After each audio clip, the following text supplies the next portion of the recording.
याद होगा नीतीश कुमार उसमें शामिल नहीं होते। देखिए, नीतीश कुमार एक ऐसे भारत के राजनीतिक शख्सियत रहे हैं कि वो कितना भी बड़ा नेता रहे वह वैल्यू नहीं देंगे, कितना भी छोटा नेता रहे वह वहाँ पहुँच जाएंगे। यह उनका पॉलिटिकल स्टाइल रहा है कि कब किसको यह एहसास करा देना है कि हम आपके साथ हैं और हम आपके खिलाफ हैं। यह नीतीश कुमार की राजनीति की खूबसूरती कह सकते हैं या चालबाजी भी कह सकते हैं। यह नीतीश कुमार बखूबी जानते हैं और कब किस चीज़ पे क्या एक्शन लेना है और क्या निर्णय करना है। वह 18 साल से एक पेचीदा राज्य का आदमी मुख्यमंत्री है, तो उसका मनोस्थिति या उसकी तबीयत पर जो सवाल खड़ा किया जा रहा है वह उसको पता है, वह कि हमको कौन सा इक्का तरफ का जो कहा जाए कहाँ से कहाँ चल देना है, यह केवल नीतीश कुमार जानते हैं। देखिए, हम लोग चर्चा कर सकते हैं इस पर। नीतीश को तो तय है कि नीतीश के चेहरे के सामने अभी तमाम पार्टियों की मजबूरी है। बीजेपी। नमस्कार, आज हम बिहार की सियासत पर बात करेंगे। बात इसलिए क्योंकि नीतीश कुमार ने चुप्पी आज तोड़ दी है। नीतीश कुमार ने एक सवाल पर कई जवाब दिए, लेकिन सवाल यह है कि नीतीश कुमार ने यह कहा कि जीत और हार होती रहती है। सवाल जीत और हार की नहीं है, सवाल है भाजपा की 3 राज्यों में जिस तरह से विजय मिली, उसके बाद नीतीश कुमार ने यह कहा कि तेलंगाना में कांग्रेस ने सरकार बनाई, छत्तीसगढ़ पर वो मिलीजुली बात कहते रहे, लेकिन यह तय है कि भाजपा सेमीफाइनल में पूरी तरह से पास हुई है। हम आज बात नीतीश कुमार पर ही करेंगे क्योंकि 10 तारीख को अमित शाह का आगमन है। उसमें चर्चा है कि नीतीश कुमार भी शामिल होंगे। चलिए, हमारे साथ 2 सहयोगी हैं, मनीष और हमारे साथ रविकांत हैं, लगातार राजनीतिक कवरेज करते रहे। सबसे पहले रविकांत, आपके पास 3 राज्यों में चुनाव के बाद जो परिणाम आए, ये बराबर कयास लगाए जा रहे थे कि ये सेमीफाइनल है और 2024 के लिए ये आगाज होगा। हिंदी भाषी क्षेत्रों की अगर हम बात करते हैं, मध्य प्रदेश, उत्तर प्रदेश, राजस्थान, तमाम जो जगह है वो बीजेपी का एक तरह से गढ़ कह सकते हैं और उससे कांग्रेस के जो गढ़ है उसमें एक तरह से सेंधमारी की है बीजेपी ने। नीतीश कुमार ने आज जिस तरह से कहा है, कैसे लेते हैं? नीतीश कुमार जो कहते हैं वो करते नहीं हैं और जो नहीं कहते हैं वो कर देते हैं। हालांकि अभी 24 इलेक्शन है, तो नीतीश कुमार जी का पॉलिटिकल कुंडली कुछ इस प्रकार से रहा है और बीते 1 दशकों का जब उनका राजनीतिक अध्ययन करेंगे तो पता चलेगा कि जब वह निर्णय करते हैं तो एक दिन में ही चट मंगनी पट ब्याह कर देते हैं। वो एकदम अभी इस्तीफा हुआ, कल हो के 12 गो मंत्री उनने से इन्ने हो जाएंगे, जो सरकार में है एगो पार्टी अलायंस जो उनके साथ की हुई रहती है वो विपक्ष में चले जाएंगे। तो नीतीश कुमार की पॉलिटिकल कुंडली यह कहती है कि उस साल भर 2 साल, ऐसे तो 4 साल में मारते हैं पलटी, मगर हो सकता है कि अब उनका जैसे एज जो बढ़ रहा है, जिस प्रकार की उनकी मनोस्थिति को लेकर सवाल उठाती है विपक्ष और तमाम जो पार्टियां हैं और नेतागण हैं, तो उसको लेकर और जिस प्रकार से वो आज जो बयान दिए हैं कि कांग्रेस को लेकर 1.5 महीना पहले ही बयान दिए, कांग्रेस को समय नहीं है, वह बयान दे रहे हैं, शायद उसको सीरियसली से नहीं ले रही। मगर यह जो आपने सही कहा संजीव जी कि जो 3 राज्यों का परिणाम आया है उसमें नीतीश जी का मनोस्थिति भांप लिया है कि 24 में क्या होने वाला है। मनीष, हम आपके पास आएंगे। मनीष, 24 में क्या होने वाला है और 24 में क्या होगा? लोकसभा चुनाव है, लेकिन सवाल बात नीतीश जी पर उठाए थे, नीतीश जी पर ही रहते हैं। नीतीश जी को जब भी इस तरह के कारनामे करने होते हैं तो पहले अपने वाणी को मधुर करते हैं। ये चीज़ आप भी देखे होंगे, अपने भाषा को बहुत मधुरता लाते हैं भाषा में, और उसके बाद वो चुप्पी साध लेते हैं और फिर पता चलता है कुछ दिनों बाद चट मंगनी, जैसे रविकांत ने बताया कि चट मंगनी और पट विवाह। तो नीतीश कुमार जी देखिए, जिस तरह से आज का जो उनका बयान था, बीमारी का भले बहाना बनाकर चुनाव की जो परिणाम आई उसके बाद बीमारी के बहाना बनाकर आज उन्होंने चुप्पी तोड़ा।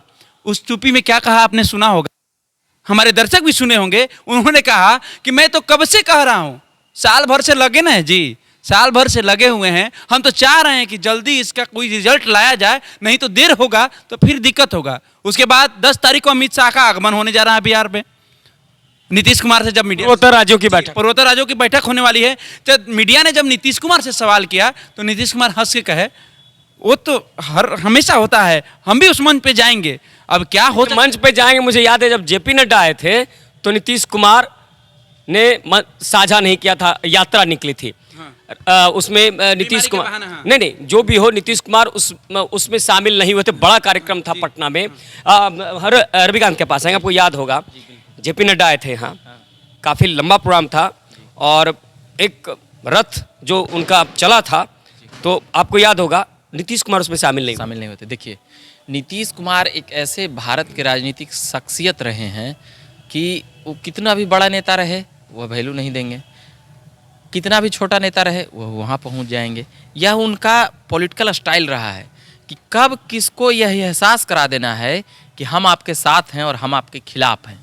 यह नीतीश कुमार की राजनीति की खूबसूरती कह सकते हैं या चालबाजी भी कह सकते हैं। यह नीतीश कुमार बखूबी जानते हैं और कब किस चीज़ पे क्या एक्शन लेना है और क्या निर्णय करना है। वह 18 साल से एक पेचीदा राज्य का आदमी मुख्यमंत्री है, तो उसका मनोस्थिति या उसके तबीयत पर जो सवाल खड़ा किया जा रहा है वह उसको पता है, वह कि हमको कौन सा इक्का तरफ का जो कहा जाए कहाँ से कहाँ चल देना है, यह केवल नीतीश कुमार जानते हैं। देखिए, हम लोग चर्चा कर सकते हैं इस पर। नीतीश कुमार एपी में वो रहे, 17 सालों तक साथ रहे। पलटू राम भले ही उन्हें लोग कहते रहे, और आज वो आरजेडी और जेडीयू के साथ तमाम 7 पार्टियों के गठबंधन में है, लेकिन फिर से एक बार सियासत में उलट पलट हो सकता है। मनीष, सियासत में उलट पलट हो सकता है? देखिए संजीव जी, आप भी बहुत दिन से पत्रकारिता कर रहे हैं, बहुत कुछ देखे हैं, और आज का जो बयान नीतीश कुमार का था, बार बार मैं उस पर फोकस कर रहा हूं कि नीतीश कुमार जी इससे पहले बीजेपी पर काफ़ी हमलावर होते थे, तेजस्वी का बार बार नाम लेते थे। आज तेजस्वी को इशारा में बोल रहे थे। 6 तारीख को जो बैठक होने वाली थी दिल्ली में, जो कैंसिल हुई है, नीतीश कुमार ने यह कहा ना कि 6 तारीख को जो बैठक थी, हमको लोग अफवाह चला दिया था कि नीतीश कुमार नहीं बैठना चाहते हैं, नहीं जाना चाहते। अरे मेरी तो तबीयत खराब थी, इनको बोले थे कि हम ये जाएंगे।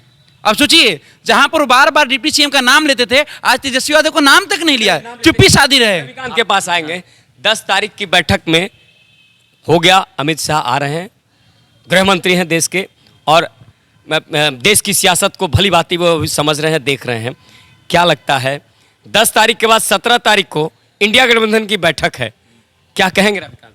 क्या कहेंगे नीतीश जी को? जब अब 17 को बैठक है, 10 को चाह रहे हैं कि दबाव भी लोग पे बना दें कि चाचा फुर्र, मतलब कि चाचा जो पलटी मारने वाला। फिर से आप पलटी मारने की बात कर रहे हैं? नहीं चाचा, माफ़ी चाहेंगे, इस तरह का वर्ड मतलब अपना टोन में आ जाता है, कभी कभी आ जाता है, कोई बात नहीं, आ जाता है। इसके लिए क्षमा चाहेंगे आपसे भी, और कहे कि भाई यहाँ सगी हुई वाणी का प्रयोग करना है तो हम लोग उसी का इस्तेमाल करने देख के चलना। तो देखिए, नीतीश जी का क्या है कि कोई फरफरा रहा है सामने वाला, सीधे बोलें तो कोई फरफरा रहा है, कोई उड़ रहा है उनके सामने, तो वो बोले अच्छा बेटा ठहरो, तुमको ठंडाते हैं। तो ठंडाएंगे कैसे? एक दिन जाके उसका भाजपा के नेताओं का तारीफ कर दिए कि भाई हम तो आप ही दने न थे, ऐसा थोड़ी है आप लोग गैर हैं, आप लोग हमारे अपने हैं। अब सामने वाला टेंशन में कि चचा गड़बड़ा रहे हैं का, हम लालू जी क्या करेंगे? लालू जी जाएंगे मिलने के लिए, ताकि हाव भाव नीतीश जी का राते में न बदलता है, सवेरे दूसरा। आपको याद होगा पिछले बार 12 बजे रात में सब पलटी हुआ, हमेशा 10 बजे रात को इस्तीफा और सवेरे 12 को मंत्री को जो बेरोजगार कर दिया। हाँ, अगली सरकार में रोजगार और बेरोजगार का फार्मूला उनको पता है कि कौन किसको मंत्री बनाना है, और किस पार्टी में किस विधायक में नीतीश जी का मतलब पैठ है और थी है। तो अब देखिए क्या होगा। नरेंद्र मोदी ने G20 सम्मिशन उसके बाद बैठक के बाद सारे मुख्यमंत्रियों को बुलाया था। कई INDIA के घटक दल के नेता नहीं गए थे भोज में, अथी में गए थे, मिले थे उसमें, मगर उसमें नहीं गए रात्रि भोज में। नीतीश जी से 20 मिनट बात हुआ। नीतीश जी और मोदी जी का इतना गहरा कॉम्बिनेशन है, और नीतीश जी और लालू जी का इतना गहरा कॉम्बिनेशन है कि ना ही वह बिहार के भाजपा के नेता समझ पाएंगे, ना ही राजद के अभी वर्तमान नेता समझ पाएंगे। सही कहा कि नीतीश, यही कारण है कि लोग वो चीज़ों को समझ ही नहीं पा रहे हैं कि लालू और नीतीश का क्या संबंध है, मोदी और नीतीश का क्या संबंध है। इसी कारण से ही पूरा जो राजनीतिक समीकरण है, एक कार्यकर्ता, एक घोसबरी एक क्षेत्र है वहाँ पे हम कवरेज कर रहे थे, उसने हम 1 मिनट में इतना सगा हुआ, हम बोले कि खाली पलटू चाचा बोलता है जी नीतीश जी को, ऐसे हम माइक लगाए हुए थे, तो वो बोलता है पलटता कौन है? नीतीश जी वहीं का वहीं हैं, भाजपा पलटती है और आरजेडी पलटता है। एकदम ये दोनों पलट के नीतीश जी की तरफ। नीतीश जी 18 साल से मुख्यमंत्री से हैं, एक बार अपने मर्जी से मुख्यमंत्री बना, उसने इतना बड़ा बयान दिया कि नीतीश जी को पलटू चाचा। मगर आप ध्यान से सोचिएगा, नीतीश जी तो जदयू तो वहीं पे है, सत्ते में है, विपक्ष तो वो बदलते हैं ना, ये दोनों बदलते हैं। मनीष क्या कहेंगे? ये बहुत बड़ी बात कही रविकांत ने। जो आदमी आपको ये बताया, ये पक्का होगा कि नीतीश के बहुत खासम खास इंसान होगा, ताकि इतने बारे में, उनके बारे में जानना, उनके बारे में इतना एनालिसिस करना, ये उनके करीबी ही जान सकते हैं। और एक चीज़ बता देते हैं संजीव जी, जेडीयू में भी फुट चल रही है। देखिए, जिस तरह से ललन सिंह को चढ़ बढ़ के नीतीश कुमार आगे किए थे, अभी वो दिखाई नहीं दे रहे हैं। हम जेडीयू पे भी बात करेंगे, वो थोड़ा आज हम बात कर रहे हैं मुख्यमंत्री नीतीश कुमार जी पे, क्योंकि सियासत के अंदर रविकांत और मनीष, आप दोनों जिस तरह से एनालिसिस किया, हम ये बताना चाहते हैं कि बिहार की सियासत के अंदर नीतीश कुमार वैसे शख्स हैं जो अभी रविकांत ने कहा कि नीतीश नहीं बदलते, पार्टियां उलट से पुलट होती है। आज पहले बीजेपी के साथ, अभी आरजेडी के साथ हैं, और ये तो तय है कि नीतीश कुमार वो शख्स हैं जो कहीं ना कहीं पार्टियों के लिए मजबूरी जरूर रहे हैं, लेकिन अब सत्ता से सियासत तक में शतरंज के सिक्के या शतरंज की जो चाल है, उसमें जो गोटियां रखी जा रही है, बीजेपी बहुत फूक फूक कर रख रही है। और अगर जातीय समीकरण को साधने की बात हो तो सम्राट चौधरी को जिस तरह से प्रदेश अध्यक्ष बनाया गया है, ये भी एक लव-कुश समीकरण को तोड़ने का एक प्रयास है। बीजेपी जरूर कोशिश कर रही है, लेकिन सियासत है, सियासत में ना कोई दोस्त होता है ना कोई दुश्मन, बस समय का इंतजार होता है। तो नीतीश कुमार की मुलाकात जरूर अमित शाह से होगी, और 17 तारीख को जो इंडिया गठबंधन की बैठक है वो बेहद महत्वपूर्ण इसलिए है कि आखिर इस इंडिया गठबंधन को लीड कौन करेगा। आवाजें तो उठती है नीतीश कुमार, लेकिन सामूहिक तौर पर क्या नीतीश कुमार आगे आएंगे या फिर एक बार फिर सत्ता में उलट से पलट होगा।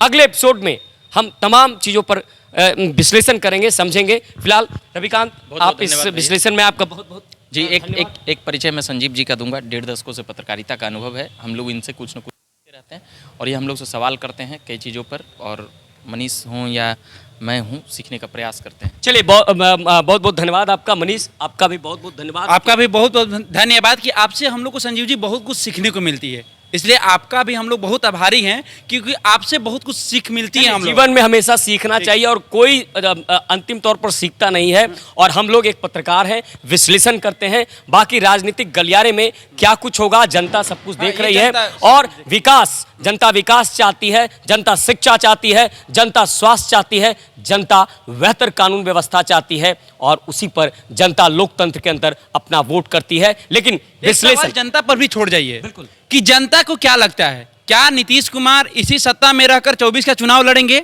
या हाँ, कमेंट्स बॉक्स में जाइए और जवाब दीजिए, क्या नीतीश कुमार जिस सत्ता में अभी है, क्या उसी सत्ता में रहकर 24 का चुनाव लड़ेंगे या फिर से उलट फेर करेंगे?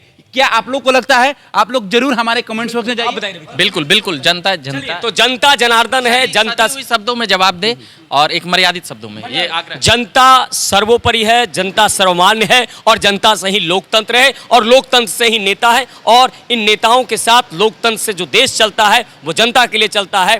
तो आप कमेंट बॉक्स में जरूर लिखें कि आखिर क्या सियासत में उलटपलट होना चाहिए, और आगे कौन सा चेहरा बिहार को मिलेगा या मिलना चाहिए। फिलहाल हम यही छोड़ जाते हैं, तब तक के लिए इजाज़त दीजिए। नमस्कार।